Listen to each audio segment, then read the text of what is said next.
Myself, Ketan M. Patel from MG Navsari, Electrical Engineering Department. Subject is Power System 1, Semester 4, and my topic is SAG in transmission line. SAG in power system, SAG is very important topic. The difference in level between points of support and the lowest point on the conductor is called sag. Okay, while erecting in overhead line, it is very important that conductors are under safe tension. If the conductors are too much stretched between supports in a bid to save conductor material, the stress in conductor may reach unsafe while, and in certain cases the conductor may break due to excessive tension. In order to permit safe tension in the conductors, they are not fully stretched but are allowed to have a dip or sag.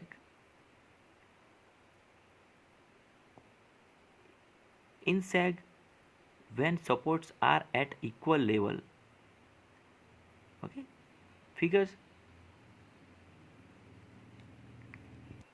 figure shows a conductor suspended between two equally support A and B. The conductor is not fully stretched but is allowed to have a dip. The lowest point on the conductor is O and the sag is S. Okay? When the conductor is suspended between two supports at the same level, it takes a shape of category. However, if the sag is very small compared with the span, then sag span curve is like a parabola. Okay? This is an important consideration in the mechanical design of overhead line. The conductor sag should be kept to minimum in order to reduce the conductor material required and to avoid extra pole height for sufficient clearance above ground level. However, low conductor tension and minimum sag are not possible. It is because low sag means a tight wire and high tension, whereas a low tension means a loose wire and increased sag. First, we calculate this sag. The tension is governed by conductor weight, effect of wind, ice loading, and temperature variations. We shall now calculate sag and tension of conductor when support at equal level, and next is support are at unequal level. First, the support are at equal level. Okay. Consider a conductor between two equal supports A and B with O as a lowest point as shown in figure. It can be proved that lowest point will be at a mid span. Here is L. L is a length of span. W. W is a weight per unit length of the conductor. Capital T. Capital T is a tension in the conductor. Consider at a point P. Consider at a point P on the conductor, taking at the lowest point O as the origin. Let the coordinate of point P and X and Y, assuming that the curvature is so small that curve length is equal to the horizontal projection OP equal to X. The two forces acting on the portion OP, the conductor, are the weight Wx of the conductor acting as a distance x by 2 from O.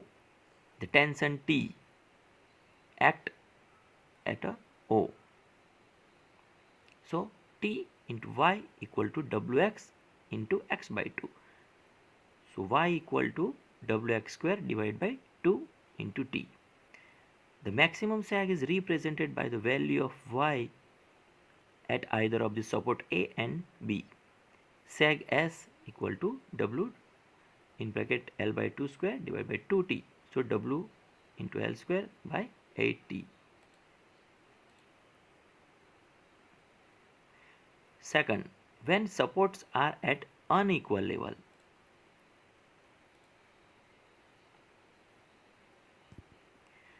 In second method, the support are unequal. In hilly area, we generally come across conductors suspended between supports at unequal level. Figure shows a conductor suspended between two supports A and B, which are at a different level. The lowest point on the conductor is O. L is a span length. H is a difference in level between two supports.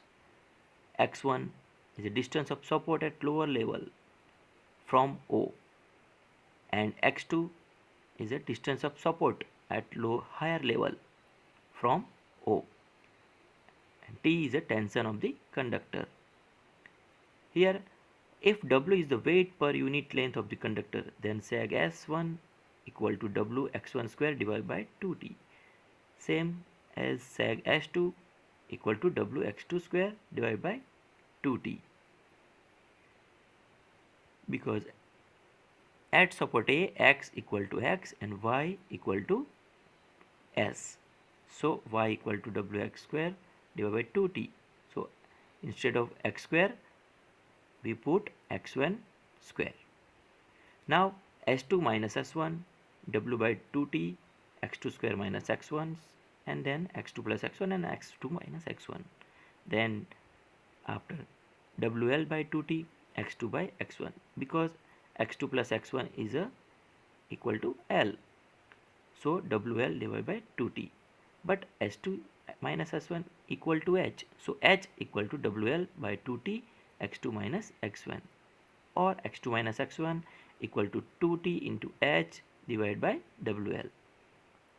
Solving these equations, X1 equal to L by 2 minus TH by WL and X2 equal to L by 2 plus TH into WL. Now, effect of wind and ice loading.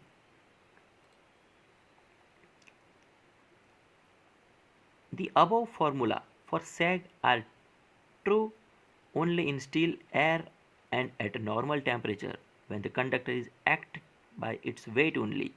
However, in actual practice, a conductor may have ice coating and simultaneously subject to wind pressure. The weight of ice acts at vertically downwards in the same direction as the weight of conductor.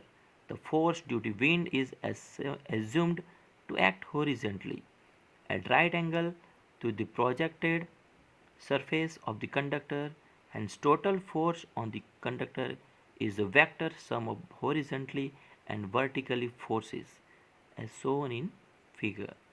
The total weight of the conductor per unit length is Wt, total weight under root W plus Wi, ice, plus Ww means wind square. So W is the weight of conductor per unit length, Wi is the weight of ice per unit length, and Ww is the wind force per unit length. Now we solve the example of this sag. A transmission line has a span of 150 meter. So span length is L equal to 150 meter between level supports. The conductor has a cross-sectional area of 2 centimeter square. The tension in the conductor is 2000 kg. So working tension T equal to 2000 kg. If the specific gravity of the conductor material is 9.9 gram per centimeter cube and wind pressure is 1.5. Calculate sag and what is a vertical sag. First, weight of the conductor per meter length, W equal to specific gravity and volume of 1 meter conductor. So specific gravity is equal to 9.9 into 2 into 100 equal to 1980 gram equal to 1.98 kg. The total weight of the 1 meter length of the conductor is Wt equal to W square plus WW square. So 1.98 kg plus 1.5 square. Total 2.48 kg. Our equation sag is S equal to Wt into L square divided by 8T. Wt is 2.48, L is 1 per 50 meter, and capital T is 2000. So our sag S is 3.48.